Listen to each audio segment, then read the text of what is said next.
Um levantamento econômico de 2023 mostrou que os 10 países mais pobres do mundo são todos africanos.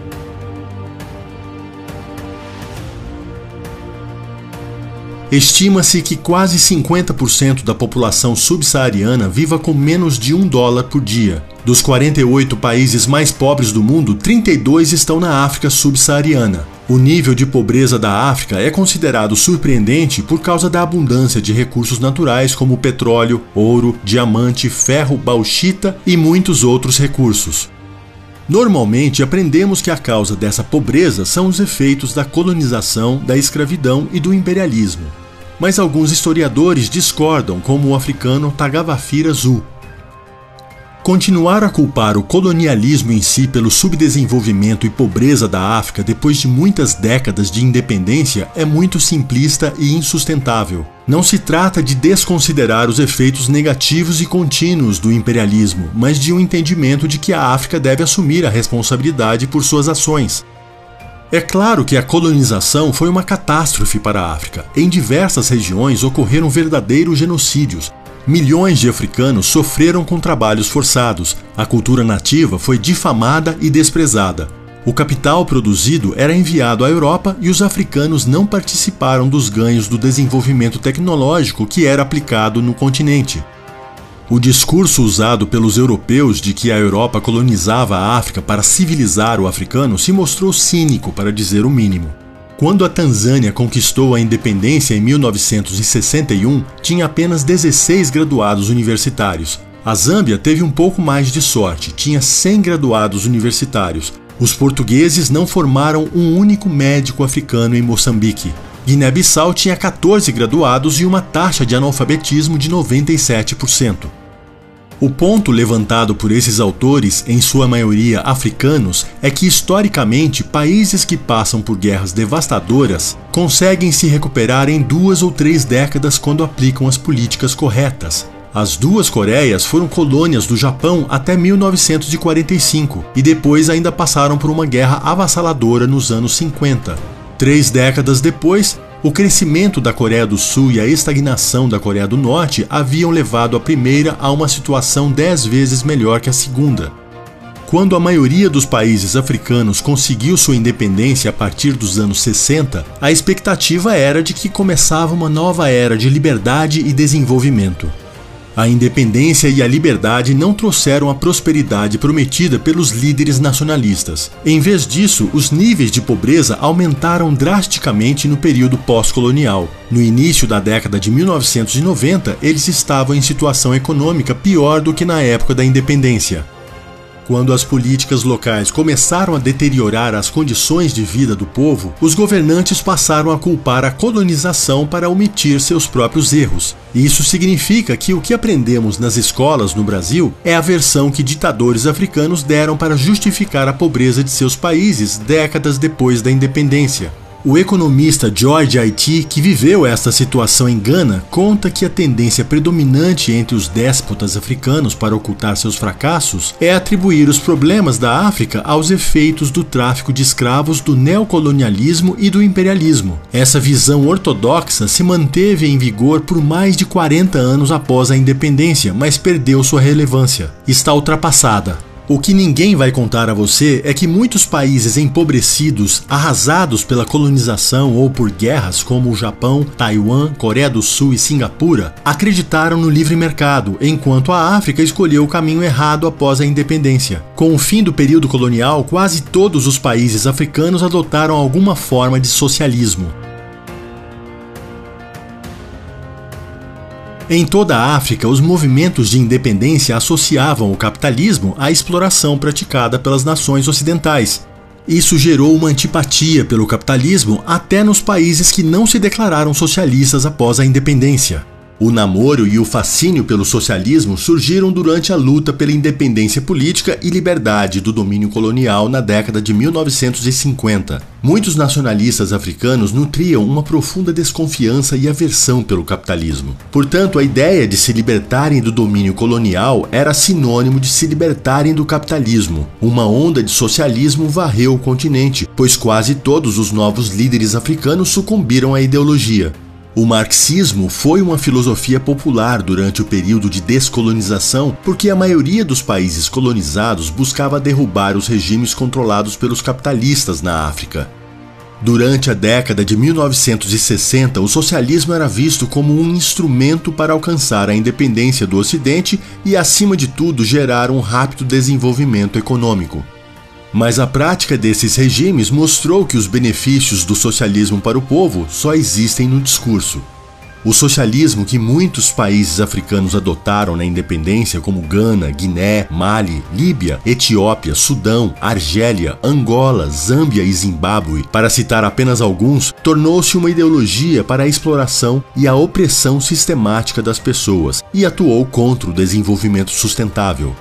O Egito seguiu um socialismo árabe com Abdel Nasser, a Eritreia seguiu o marxismo-leninismo de estilo albanês, Gana seguiu o modelo soviético, o Congo foi governado por um partido único que invocava o marxismo-leninismo, Madagascar tinha uma constituição socialista e se inspirava na China de Mao. Moçambique era governado por um partido marxista-leninista. Angola, Mali, Guiné, Uganda, Senegal, Sudão, Somália, Zâmbia, Zimbábue, Tanzânia e outros países africanos também adotaram o socialismo.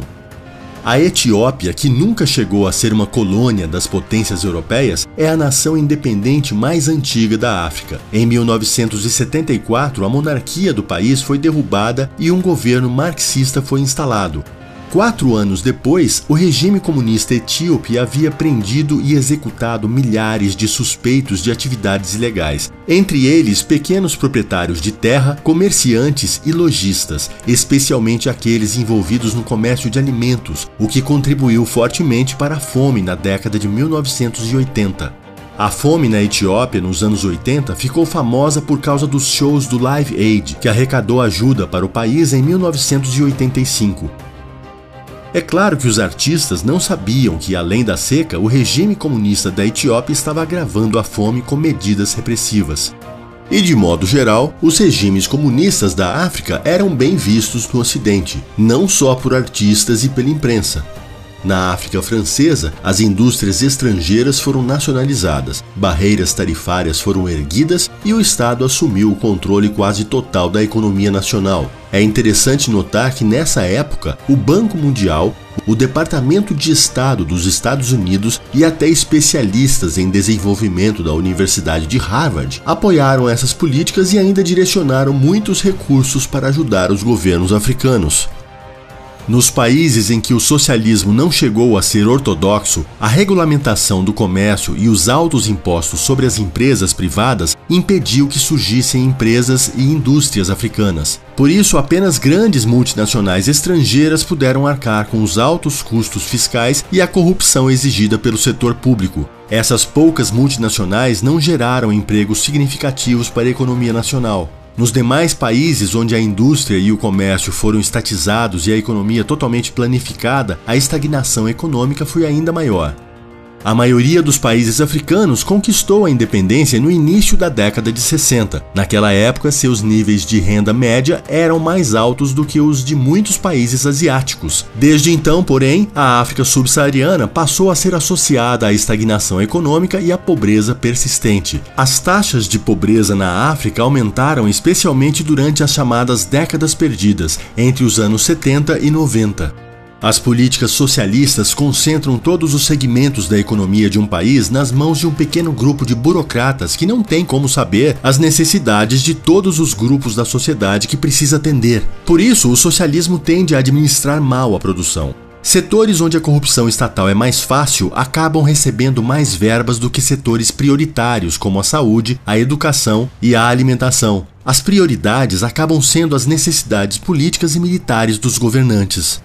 A pobreza na África é causada pela corrupção e pela má governança, pela má utilização das terras e pelo sistema de posse de terras, por guerras civis e disputas políticas intermináveis.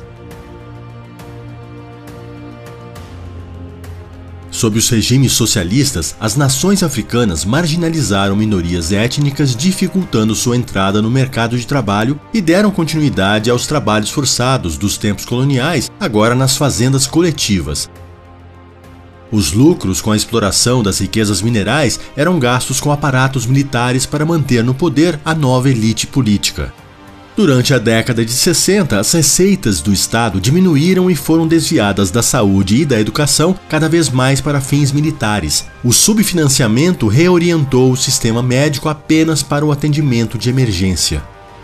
Essas políticas, que beneficiavam apenas os governantes, tiveram consequências imediatas na qualidade de vida das populações africanas. Por isso, a constante reclamação sobre a herança colonial é, na melhor das hipóteses, uma fantasia e, na pior, uma falsidade. A África tem tudo em termos de recursos naturais, mas seu povo não tem nada devido aos seus próprios líderes. A África tem 40% do potencial de fornecimento de energia hidrelétrica do mundo, a maioria das reservas de ouro e diamante do planeta e milhões de hectares de terras agrícolas não cultivadas. A esquerda costuma dizer que indústrias estrangeiras exploram os recursos naturais da África e não pagam o bastante por isso. Isso não é verdade. Os preços são definidos pelos governantes africanos, não pelas empresas estrangeiras. Além disso, muitos recursos, como o petróleo, por exemplo, são explorados por estatais africanas. A abundância de recursos naturais, especialmente minerais, gerou rendas gigantescas que levaram as elites políticas a gastar a maior parte da riqueza dos recursos para reforçar o autoritarismo, o clientelismo e mimar bandidos uniformizados disfarçados de militares. Não é por acaso que historicamente nenhum governo marxista gerou prosperidade, mas todos levaram à repressão. O socialismo na África foi um instrumento para mobilizar e disciplinar o povo, e foi utilizado em grande medida para garantir a autoridade das elites que abusaram do poder para difamar qualquer oposição como antissocialista e submetê-la à repressão brutal. Após a independência, apenas Camarões, Costa do Marfim, Malawi, Quênia e Senegal não se declararam socialistas oficialmente, mas na prática construíram governos anticapitalistas que intervinham fortemente numa economia em que prevaleciam as empresas estatais. Esses regimes eram ditaduras de partido único, com presidentes vitalícios e quase nenhum respeito à propriedade privada. Por 6 décadas, a maioria dos governos da África simplesmente desprezou as condições de miséria de seu povo e existem inúmeros exemplos desse descaso. Uma das formas de se definir a pobreza é a falta de acesso a um sistema de saúde adequado. Em 1960, a África contava com 14% da mortalidade infantil em todo o mundo. Hoje, a África subsaariana é responsável por quase 50% da mortalidade infantil. Isso porque os governos africanos são aqueles que menos investem em saúde pública no mundo. Os sistemas de saúde africanos gastam em média 2,5% do PIB, em comparação com uma média global de 5,4% do PIB, muito abaixo do necessário até mesmo para fornecer atendimento básico. Enquanto os gastos com assistência médica em países de alta renda passam de $2.000 por pessoa ao ano, na África essa média ficou entre 13 e 21 dólares em 2001. A educação também não teve o investimento prometido pelos líderes africanos na época da independência. No final do período colonial, as crianças nascidas na década de 50 tinham em média cerca de 4 anos de escolaridade. Para aquelas que nasceram na década de 70, esse número aumentou para pouco mais de 5 anos, e as taxas de alfabetização praticamente não mudaram nesse período. Portanto, o acesso à educação melhorou um pouco após a independência, embora a qualidade da educação tenha ficado para trás.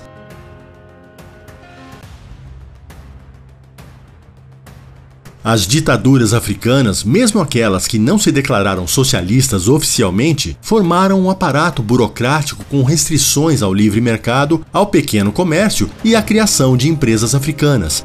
A regulamentação excessiva de atividades econômicas cria muitas oportunidades para a corrupção burocrática. Regulamentações econômicas têm um forte impacto no poder de funcionários públicos buscarem renda ilícita. A corrupção é comum sempre que um governo se infiltra em todas as áreas da vida econômica. Nas 3 primeiras décadas de independência, enquanto diversas regiões da África precisavam de investimentos para reduzir a pobreza e a fome, os governantes toleraram e até mesmo autorizaram a corrupção entre os camaradas do partido. Os ditadores africanos transformaram os estados da África em suas propriedades pessoais para beneficiar a si mesmos, seus comparsas e parentes étnicos, que depois saquearam os cofres do estado. Eles deveriam construir suas nações e não agir como sultões, cleptocratas, socialistas com contas em bancos suíços. Sucessivos tiranos da Nigéria desviaram 500 bilhões de dólares, o equivalente a toda a ajuda ocidental à África, no período de 1965 a 2005. O presidente do Zaire, Mobutu Sese Seko, roubou pelo menos 5 bilhões do Zaire antes de ser derrubado em 97. Mais de 400 bilhões em receitas de petróleo entraram nos cofres do governo nigeriano desde 1970. Ninguém sabe onde está esse dinheiro. Também não se sabe por que a Nigéria, maior produtor de petróleo da África, tem escassez de gasolina e precisa importar combustível refinado. Entre os homens mais ricos da África estão muitos chefes de Estado, seus familiares e ministros.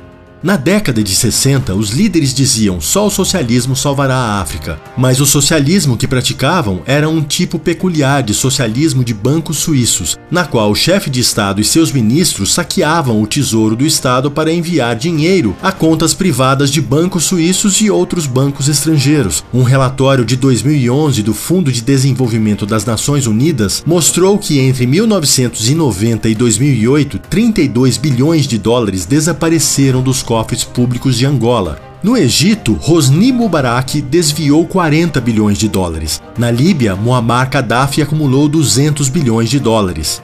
Entre 2007 e 2010, cerca de 32 bilhões de dólares em receita do petróleo desapareceram do livro Caixa Federal de Angola. Foi nesse cenário que a filha do presidente marxista José Eduardo dos Santos, Isabel dos Santos, se tornou a mulher mais rica da África, com uma fortuna que chegou a 3,7 bilhões de dólares. A lista de práticas corruptas na África é quase interminável. O problema da corrupção na África é que a ajuda externa é um de seus maiores auxiliares. Isso não quer dizer que não existam outros facilitadores da corrupção. Os ganhos inesperados de recursos naturais, como o petróleo, tendem a ser mais uma maldição do que uma bênção. Assim como a ajuda, eles são suscetíveis a roubos e têm proporcionado oportunidades ilimitadas de acumulação de riqueza pessoal. De acordo com a União Africana, em 2006, a corrupção estava custando à África 148 bilhões de dólares por ano.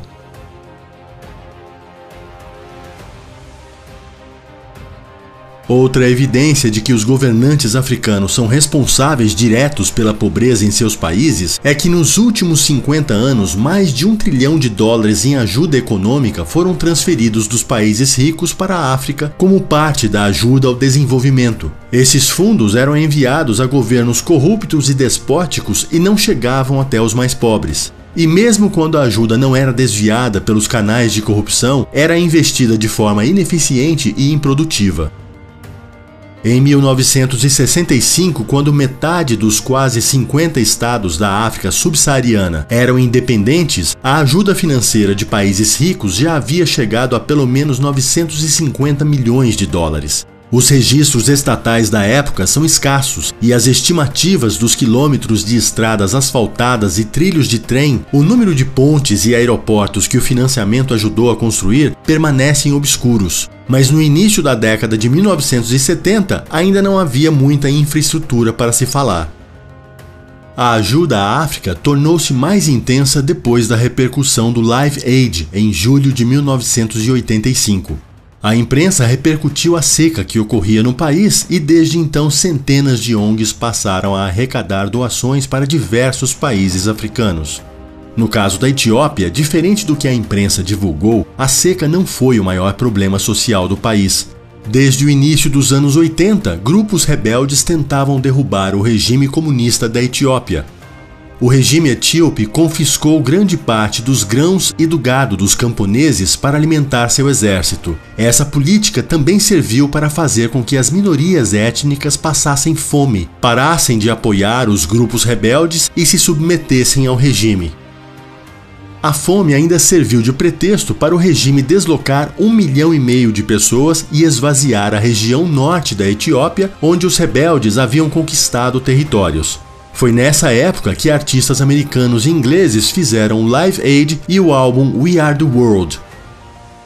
Toda a renda dos shows e do álbum foram revertidas em ajuda para acabar com a fome na Etiópia. Mas o regime não permitiu o transporte de alimentos para as áreas rebeldes, onde a fome estava concentrada. Grande parte da ajuda foi deixada para apodrecer nos portos da Etiópia.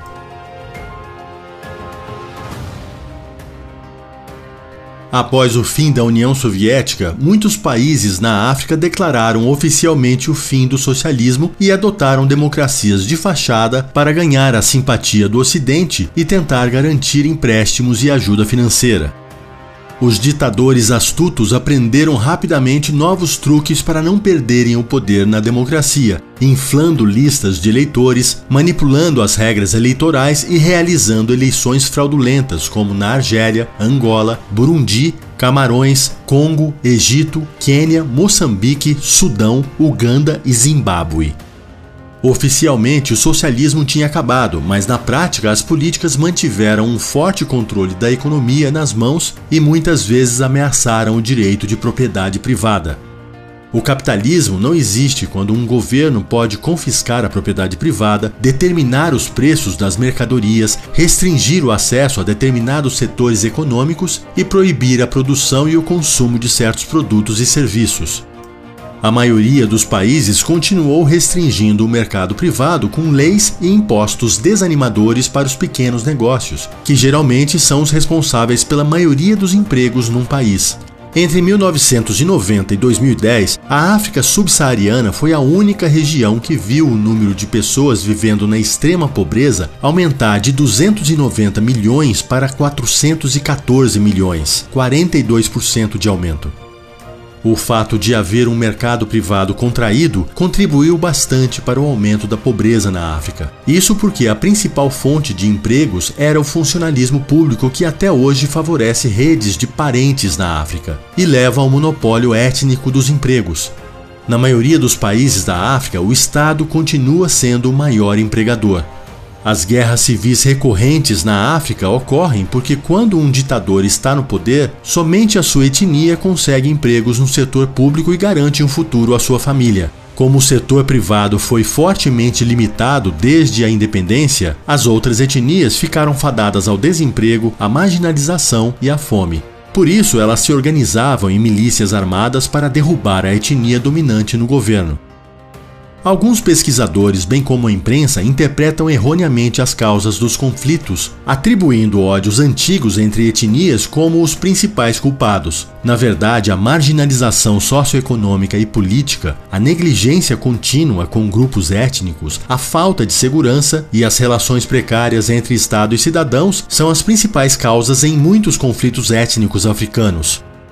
Ou seja, o clientelismo no setor público, bem como a falta de livre mercado, foi o que despertou a rivalidade entre as etnias e acabou gerando muitas guerras civis na África, que agravaram ainda mais a pobreza e a fome. Com o fim da colonização, era de se esperar que pelo menos a escravidão na África terminasse. Mas ela continuou sendo um problema em todo o continente. Mesmo após a independência, os regimes africanos não fizeram nada para coibir a escravização de adultos e crianças, geralmente das minorias étnicas ou estrangeiros que fugiam da guerra em países vizinhos. Nenhum país da África criminalizou totalmente todas as formas de escravidão moderna. Foi apenas nos últimos 4 anos que o cenário jurídico melhorou na África. Ainda assim, em 2021, estima-se que 7 milhões de homens, mulheres e crianças viviam em situação de escravidão. Quando estudamos a história da escravidão nas Américas durante os séculos 18 e 19, por exemplo, os governos de Portugal, Inglaterra, Holanda, Brasil e Estados Unidos são sempre responsabilizados, e com razão. Mas quando falamos da escravidão na África após o fim da colonização, parece que o critério passa a ser outro. Nenhum governo é responsabilizado. A escravidão só continua a existir se os governos permitem, e alguns autores afirmam que a corrupção governamental é uma das principais causas da persistência da escravatura na África. As famílias rurais pobres na África Ocidental realizam abertamente o vidomegon, uma prática social comum na região na qual os filhos de uma família pobre são vendidos como escravos para uma família mais rica. As crianças são colocadas para trabalhar no comércio urbano ou no serviço doméstico. Cerca de 200 mil crianças são traficadas todo ano apenas na África Ocidental, sendo forçadas à escravidão doméstica ou ritual, que são casamentos forçados com meninas. No entanto, os dados disponíveis são questionáveis. Os governos tendem a fornecer números menores do que a realidade. Crianças, adolescentes e adultos também são escravizados até hoje nas minas de cobalto na República Democrática do Congo. A maior parte da imprensa associa essas minas a multinacionais como Apple, Samsung e Sony, o que é apenas uma pequena parte da verdade. O que ninguém conta é que a China detém um monopólio de 80% das minas de cobalto no Congo. As empresas chinesas gerem a maior parte das minas de cobalto no Congo, onde há crianças escravas. São essas estatais chinesas que vendem o cobalto aos principais fabricantes de eletrônicos, celulares e baterias de carros elétricos em todo o mundo. O próprio governo da República Democrática do Congo, que tem um acordo financeiro com a China, tenta esconder a prática da escravidão nas minas, impedindo a entrada de ONGs e da imprensa. Muitas áreas de mineração informal são protegidas pela Polícia Nacional Congolesa, a Polícia de Mineração e milícias informais. O objetivo dessas forças de segurança armadas é manter os curiosos afastados e os minerais seguros. Ou seja, o governo, que comanda a Polícia Nacional, sabe onde as crianças e adolescentes trabalham como escravos e, ao invés de atuar para impedir que isso ocorra, age para esconder a prática do mundo. Historicamente, o governo da República Democrática do Congo se esforça muito para ocultar a escravidão nas províncias de mineração. Qualquer pessoa que tente expor as realidades, como jornalistas, funcionários de ONGs e pesquisadores, são fortemente vigiados.